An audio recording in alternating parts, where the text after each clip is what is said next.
last member of the Protect Our Parks crew that I felt like we should talk about today was Mark Normand, because I broke the story last week by stealing it from someone else. I got 20 million views on a video that wasn't mine because I just said, hey, what's going on with Mark Normand here?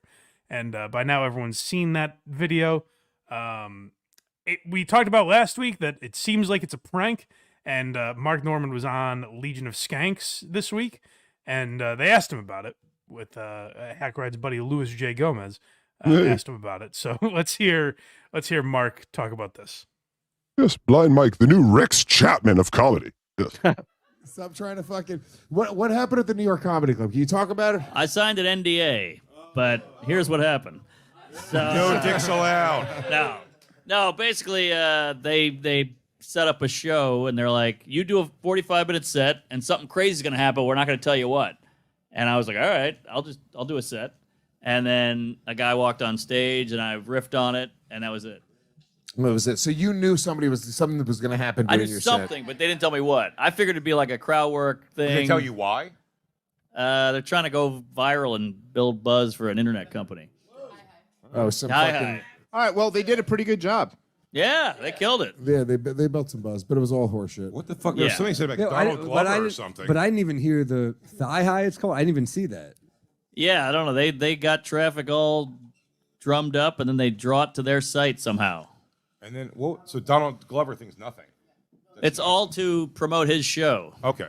Yeah. Gotcha. So, Mark, you just breached contract. Yes. Thank you. for the Legion of Skanks for no reason. I can't tell a lie. Did it feel good, though, Mark, in a sense that, like, the outpouring of people, like right before I was going to text you, I heard, like, I kind of got it and saw, I was like, oh, it's not like a real thing. Yeah, everybody's like, was this a Chappelle thing? Was this a Chris Rock slap? I was like, it's more of a Jussie Smollett.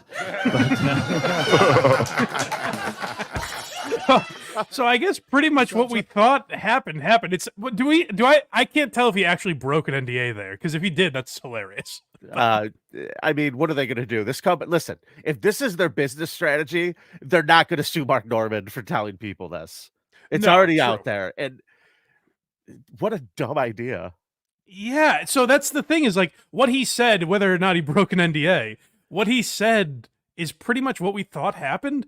And I don't get it, because I haven't fully seen the show yet, but my girlfriend was watching it the other day. This Mr. and Mrs. Smith Donald Glover show. Yeah. And it's like a scripted spy series. Like, I think it's loosely based on the movie, right? So I don't understand how that even promotes the show. I guess I know it exists now. I'm like, oh, hey, Donald Glover's in a show on Amazon. So I guess it worked for them.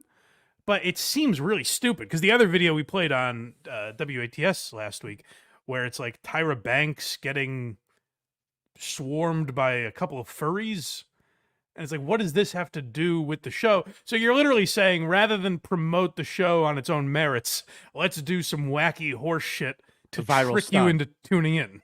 Yeah. I guess the only thing that would make sense to me is if they were filming a scene for the show. Like, there's a scene where the bad guy puts a bomb inside a comedy club or something. That's what I assumed it was. I thought all along they wanted like a crowd reaction where they didn't know there was a bit going on. The crowd's like, what the fuck? I thought they needed that genuine reaction or something. Or yeah, like a comedian was on stage and something happened and they were trying to get like a real reaction. But it doesn't seem like that's the case.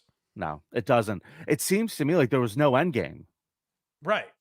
They were just like, hey, we'll do something viral and maybe people will talk about it. But then that makes me even think. So hold on a second. Let me ask you a question. If this is a publicity stunt, why was there even an NDA?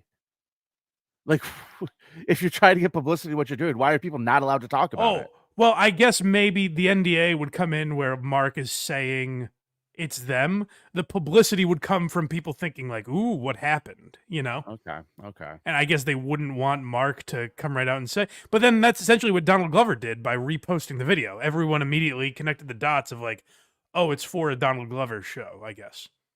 Okay. The NDA was probably time related. They do these a lot in LA where it's an NDA for like 48 hours and then it's a little looser. So he just had to stay quiet for the initial reaction. You're basically your tweet.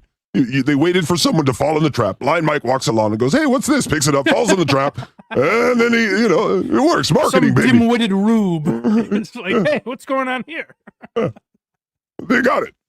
Hire that company, Mike. So I guess they did it because like that. I like Donald Glover. That show doesn't seem like anything I would watch.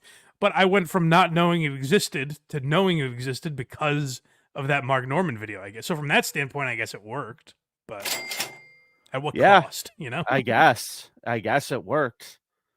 Yeah, Yes, they- it worked. they fa- It worked, and then made everyone go like, "Oh, what a shitty idea that seems It's the like." most goddamn convoluted plan I've ever heard Yes, of. Donald Glover found an autistic guy and a blind guy and pulled off a heist.